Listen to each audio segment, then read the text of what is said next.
Nous avions commencé à voir avec vos camarades la lecture de la première méditation métaphysique et en réalité on s'était arrêté à ce qu'on pourrait appeler la première partie de la méditation métaphysique. On avait achevé cette première partie, en tout cas la lecture de cette première partie. Je synthétise à mort ce que j'avais dit à vos camarades pour celles et ceux qui n'auraient pas vu la vidéo que j'ai postée ce week-end. Le projet des méditations métaphysiques de Descartes est la fondation du système des sciences. Or, le principe de toute fondation, c'est que la fondation ne fait pas partie de l'édifice. Autrement dit, la fondation des sciences ne peut pas se trouver dans les sciences elles-mêmes. Le principe de la science ne peut pas se trouver dans la science elle-même. Mais dès lors se pose la question de savoir sur quoi fonder la science. Sur quel principe fonder la science.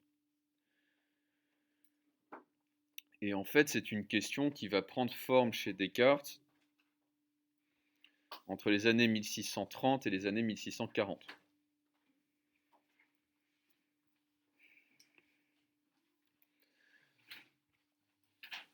Le principe sur lequel Descartes va fonder la science devra résister au doute le plus subtil, le plus hargneux, le plus pervers qui soit. Il faudrait que le fondement de la science puisse résister au doute, puisse être hors de doute. D'où la construction par Descartes, pour celle que j'avais en HLP, ça devrait rappeler des souvenirs, la construction d'une machine à douter, la plus forte, la plus puissante qui soit. C'est le principe du crash test. Pour savoir si on a construit une voiture solide, il faut d'abord savoir construire un mur solide. Ben, c'est pareil pour la science.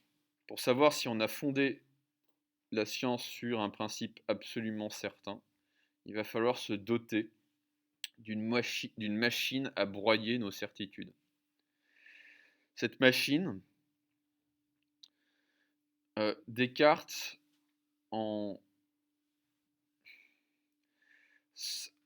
cette machine, Descartes s'en inspire, pour construire cette machine, Descartes s'inspire de la tradition sceptique, qui naît en Grèce, à la fin du IVe, au début du IIIe siècle avant Jésus-Christ. Sur quoi repose la philosophie sceptique? Sur quelle exigence repose la philosophie sceptique? Le scepticisme entend tout démontrer.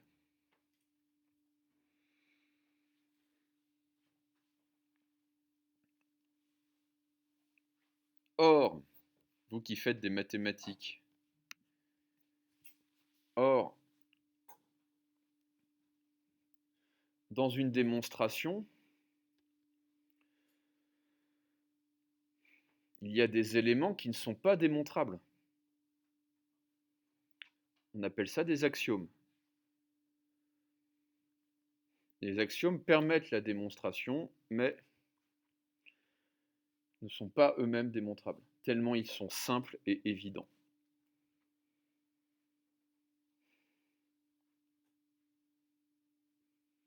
Conclusion des sceptiques. Puisqu'on ne peut pas tout démontrer,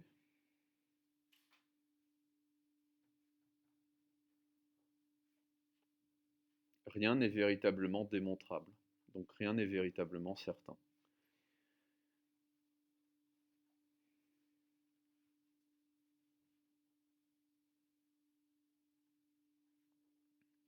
et donc on peut douter de tout.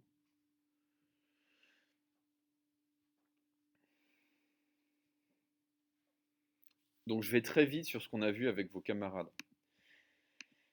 Descartes veut mettre en place un doute qui va avoir deux caractéristiques. Premièrement, le caractère hyperbolique. Une hyperbole en rhétorique, c'est une figure de l'exagération. Une marée humaine, un bain de sang, etc., etc. Un océan de possibilités, ça c'est une hyperbole. Une hyperbole est donc une figure de l'exagération. Dans le cadre du doute cartésien, qu'est-ce que cela veut dire? Cela veut dire que si j'ai la moindre raison de douter de quelque chose, si j'ai la moindre raison de douter d'un jugement, je dois le considérer comme faux. Tout ce qui peut faire l'objet d'un soupçon doit être considéré comme incertain, donc comme systématiquement faux.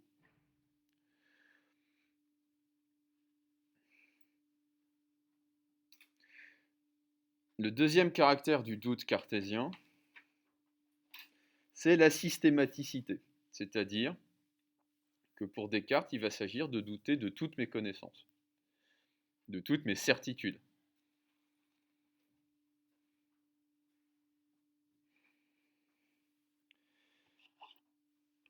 Alors, évidemment, je ne peux pas prendre mes connaissances une par une pour en douter de manière systématique. Donc ce que va dire Descartes, c'est que je dois me demander d'où proviennent mes connaissances, quelle est l'origine de mes connaissances, et si je peux mettre en doute l'origine de ces connaissances, c'est comme un château de cartes ou un domino, si je peux mettre en doute l'origine de ces connaissances, alors toutes les connaissances qui en proviennent sont douteuses.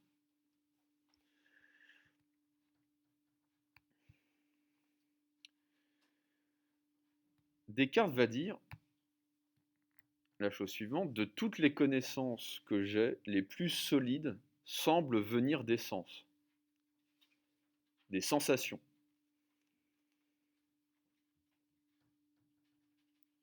Or,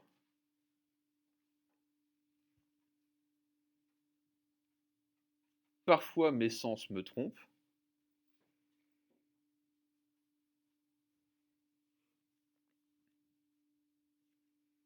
c'est un peu comme un témoin, un petit copain ou une petite amie.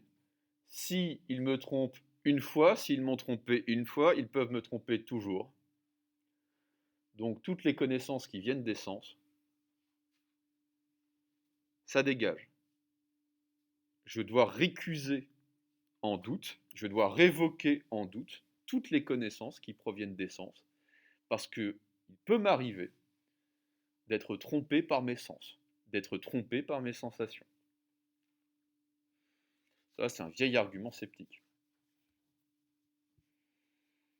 Les sceptiques sont des gens qui vont passer leur temps à dire, mais tu crois avoir vu ça, mais qu'est-ce qui te fait dire que tu as vraiment vu ça? Si ça se trouve, tu es fiévreux, si ça se trouve, tu es ivre, si ça se trouve, ce sont les personnes ivres qui voient le mieux la réalité, etc., etc. Puisque nos perceptions varient, on n'est pas certain de leur véracité. J'ouvre une petite parenthèse. Euh, Descartes est avant tout un mathématicien et un physicien, et ses travaux en physique vont le conduire vers la médecine. Descartes va s'intéresser au fonctionnement de l'œil, en particulier de la rétine, de la cornée et de la rétine, la cataracte aussi. Et il va découvrir les lois de la réfraction et de la diffraction de la lumière. Donc, lois qui sont responsables, en fait, enfin, qui permettent de rendre compte d'un certain nombre d'illusions d'optique, en particulier les mirages. Il va aussi s'intéresser au daltonisme. Pourquoi est-ce que certaines rétines sont incapables d'imprimer le rouge et le vert, par exemple?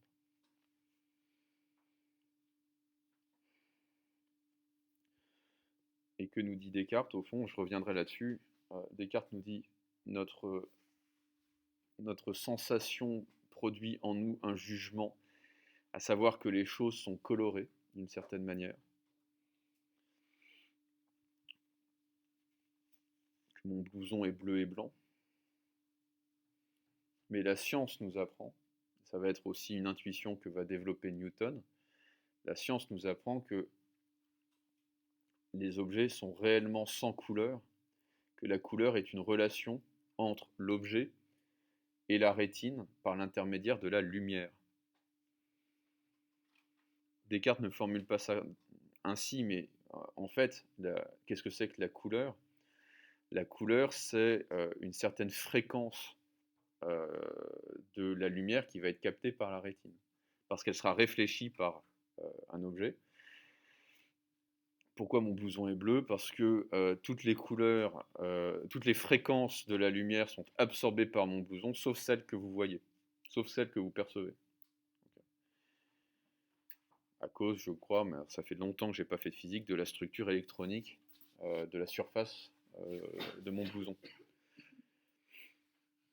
Bref, mes sens parfois me trompent. Illusion d'optique.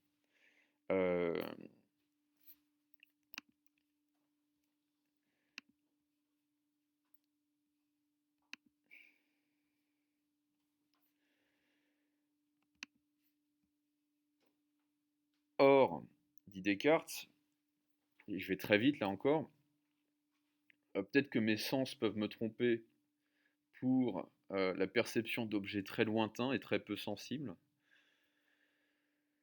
mais quand même, quand je me cogne à un mur, c'est bien la preuve que le mur existe. Quand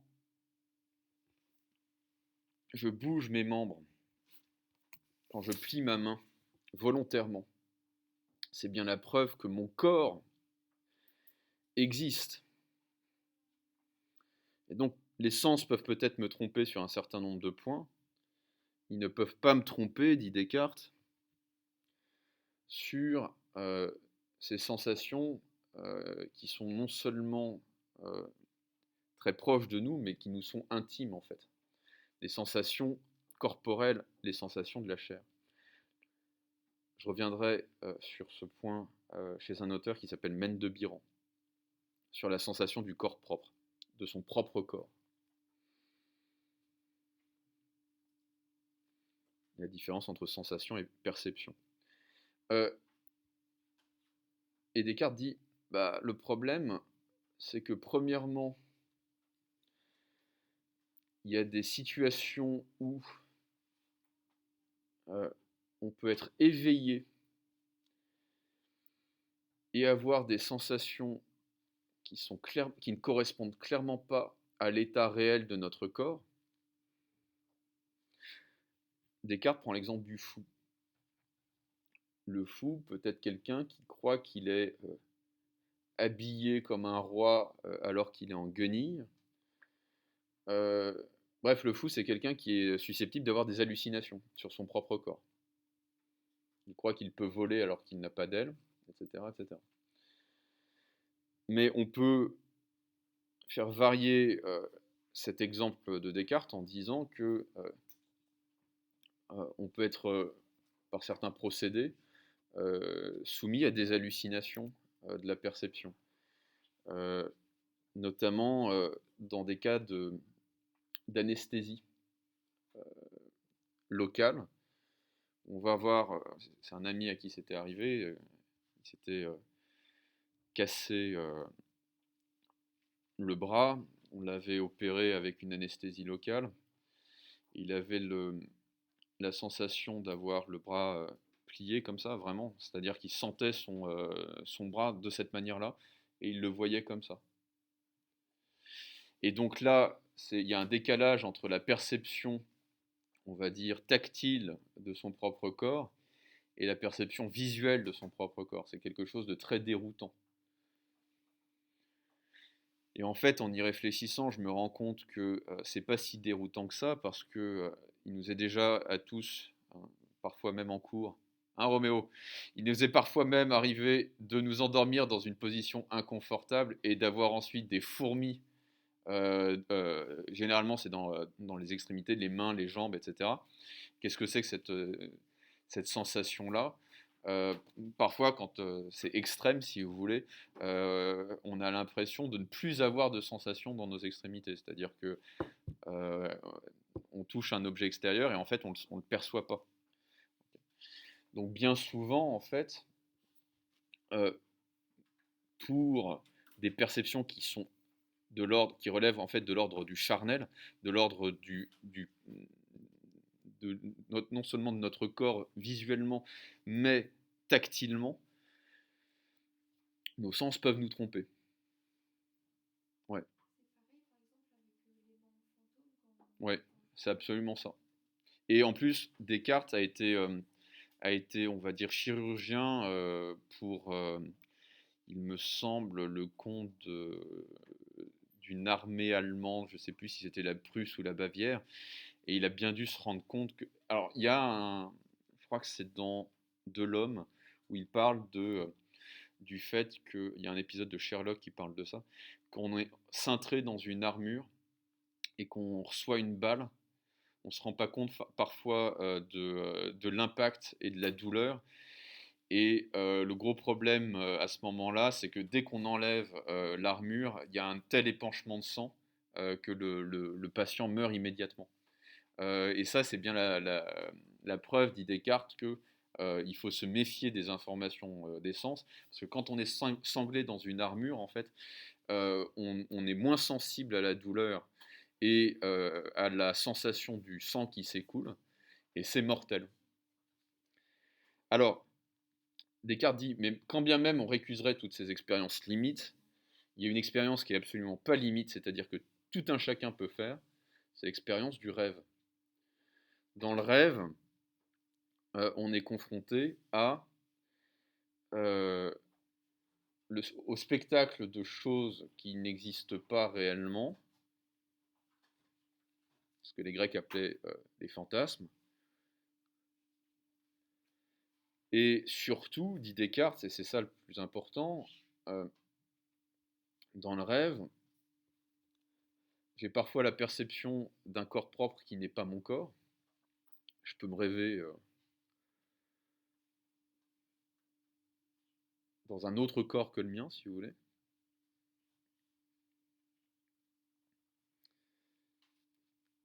Voire parfois sans corps. Il y a des rêves, si vous voulez, où on n'est pas présent physiquement, mais on va simplement percevoir comme une espèce d'esprit, de point de vue, de caméra qui flotte au-dessus d'une scène, sans être soi-même présent, incarné dans le rêve qu'on est en train de faire. Et pourtant, dit Descartes, quand je rêve, je suis persuadé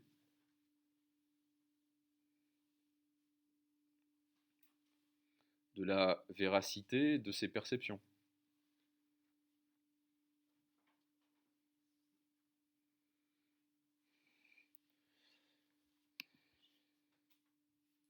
Et en fait, c'est ce que va dire Descartes, le problème n'est pas tant que je me demande si je suis en train de dormir, là, en ce moment, et donc de rêver.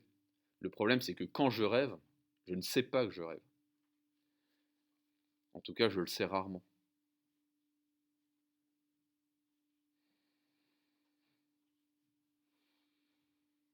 Donc en fait, quand je ne rêve pas, je sais bien que je ne rêve pas. Mais quand je rêve, je ne sais pas que je rêve.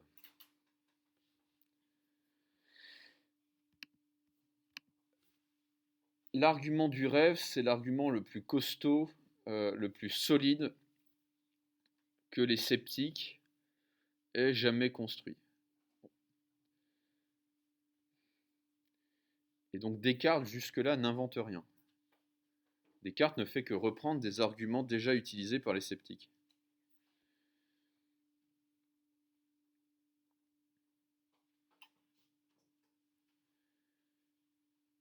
Alors le premier coup de théâtre dans la méditation, c'est que Descartes va aller plus loin que 1900 ans de tradition sceptique.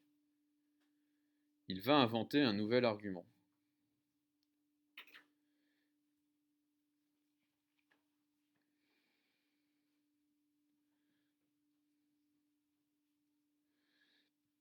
Cet argument est fondé sur la structure de nos rêves.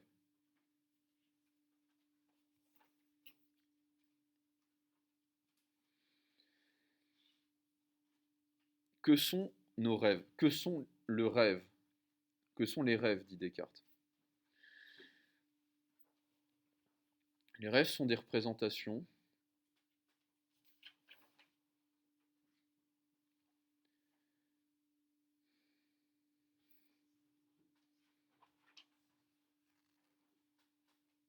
qui sont comme des tableaux ou des peintures.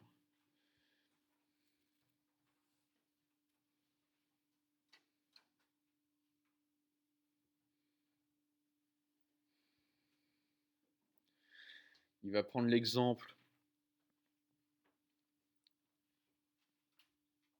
des satyres et des sirènes et il va dire, mais au fond, lorsque je rêve de trucs totalement délirants, c'est toujours à partir d'éléments qui sont dans la réalité, qui existent dans la réalité. Qu'est-ce que c'est qu'une sirène, hein? Alors, chez les Grecs, une sirène, c'est un mélange entre une femme, un oiseau et un poisson. Qu'est-ce que c'est on pourrait dire, qu'est-ce que c'est qu'un dragon? Bah, c'est un mélange entre, je sais pas moi, un lézard, une chauve-souris euh, et quelque chose de gigantesque, etc., etc. Bref, toutes les créatures les plus fantastiques, tous les monstres les plus fantastiques dont on peut rêver, euh, ont une corrélation dans la réalité. Et Descartes dit, ouais, mais laissons tomber ça. Imaginons que on ait suffisamment d'imagination pour rêver de manière parfaitement inventive. Créer des monstres ou des créatures dans nos rêves qui n'empruntent en rien à la réalité. Mais au moins les couleurs de nos rêves viennent de quelque part, dit Descartes. Elles ne viennent pas de nulle part. Mais laissons tomber, dit Descartes encore, les couleurs. Et Descartes est bien placé pour savoir que les couleurs, c'est quelque chose d'assez problématique à saisir. De quoi sont structurés les éléments de nos rêves? Descartes va dire, nos rêves sont faits de formes qui sont géométrisables,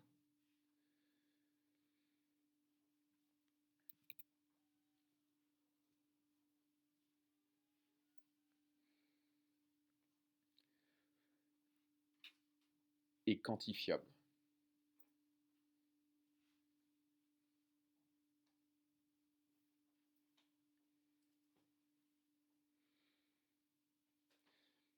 Qui a vu Matrix ici? Ou entendu parler de Matrix? Matrix, ouais, bon, ça m'étonne pas. Matrix, c'est l'histoire d'un type qui va se rendre compte assez rapidement qu'il est plongé dans une simulation virtuelle. Et on aurait tendance à dire que dans cette simulation, tout est faux. Tout est faux. C'est-à-dire que c'est comme si vous aviez un casque de réalité virtuelle branché à vos yeux et que vous vous déplaciez dans un monde qui n'existe pas. Et Descartes va dire, mais il reste des vérités fondamentales qui demeurent valides, y compris dans le rêve, ce sont les vérités mathématiques. Dans un rêve, 2 plus 3, ça fait toujours 5. Et deux droites qui ne se coupent jamais sont toujours parallèles. Sinon, on ne pourrait pas se représenter nos rêves. Nos rêves doivent être structurés selon des principes mathématiques, puisque ce sont ces principes mathématiques qui rendent possible la représentation du rêve. Et donc, Descartes prend l'argument sceptique le plus fort et dit, mais il y a un truc qui résiste. Il y a un point qui résiste dans l'argument le plus fort du scepticisme traditionnel, ce sont les vérités mathématiques. Je pourrais être en train de rêver, je pourrais ne pas avoir de corps même, et être en train de rêver. Le monde extérieur pourrait ne pas exister, mais tant que je rêve,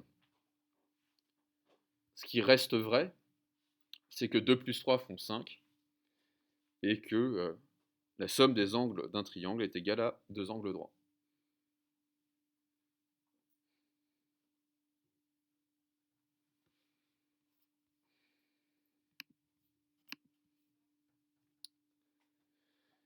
Fin de la première partie de la première méditation métaphysique.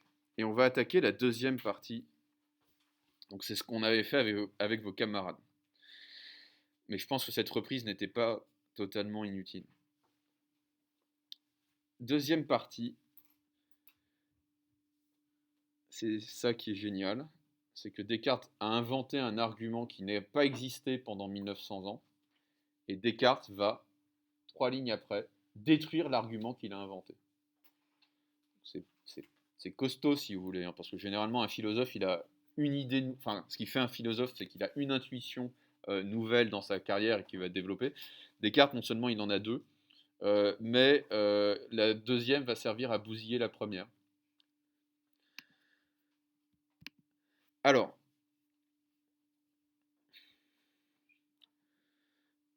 résumons quand même la situation. On pourrait être en train de délirer tous là. Dans notre délire, on pourrait être tous en train d'avoir des hallucinations et être en train de rêver sans le savoir, sans être capable de le savoir.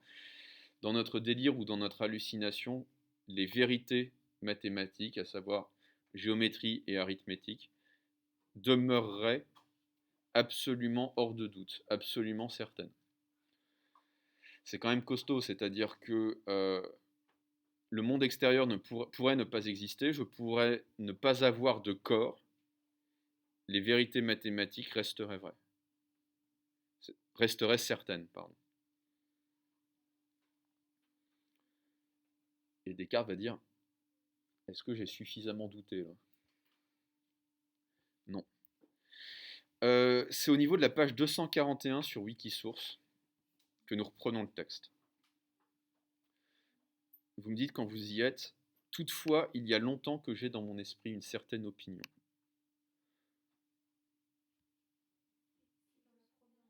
C'est dans la première méditation. Toutefois, il y a longtemps que j'ai dans mon esprit une certaine opinion. Donc je lis le texte.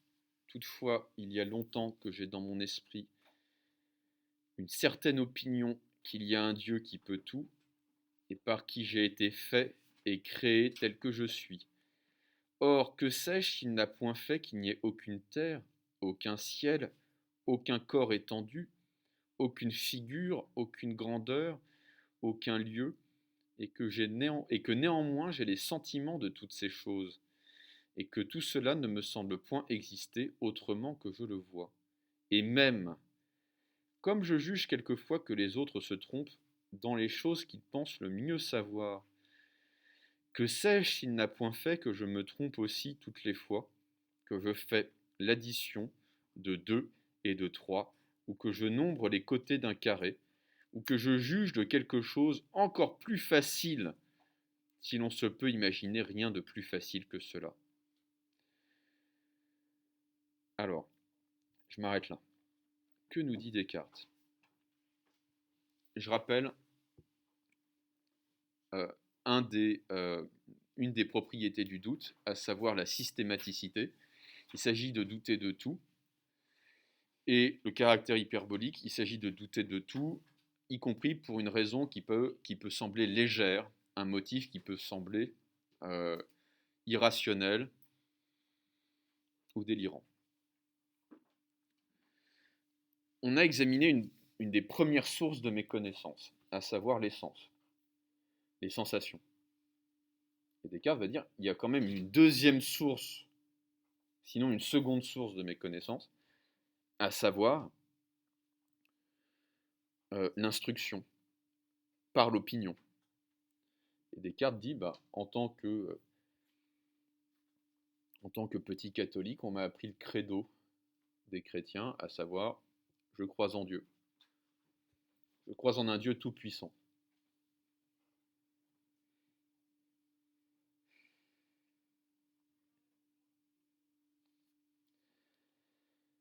Si Dieu peut tout, il m'a créé.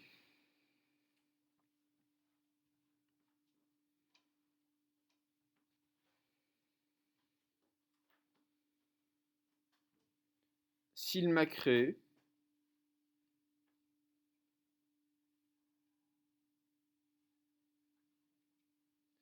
il a créé mon esprit.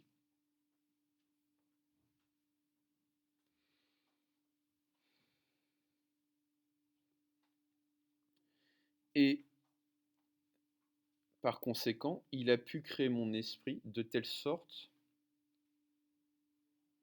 c'est ça qu'il faut bien comprendre, de telle sorte qu'il se trompe toujours, sans jamais faire d'erreur.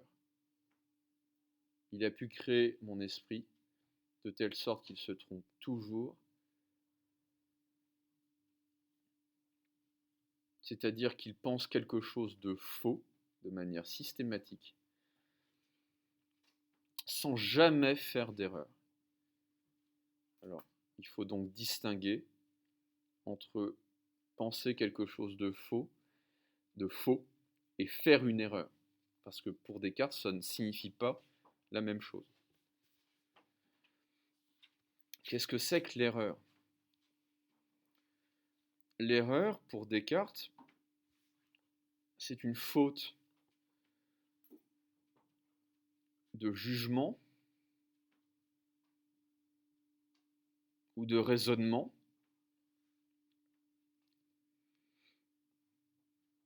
qui peut être corrigée par plus d'attention ou plus de méthode.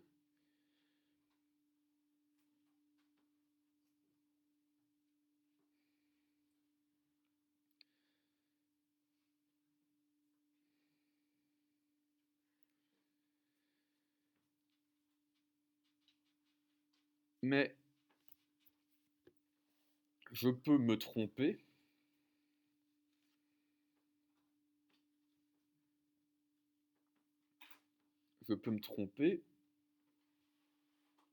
dit Descartes, sans faire d'erreur.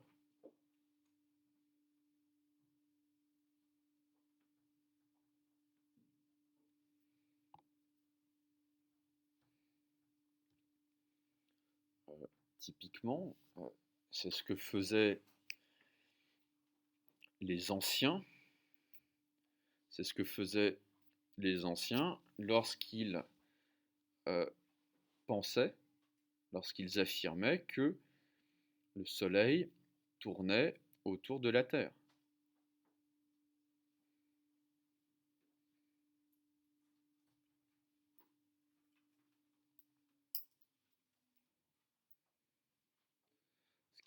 Ce qui est une hypothèse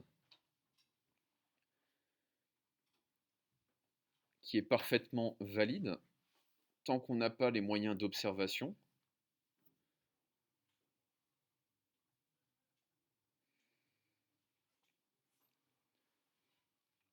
qui permettent de corriger. Mais tant qu'on n'a pas les moyens de corriger cette hypothèse, on ne peut pas le faire. Alors, je reviendrai là-dessus tout à l'heure.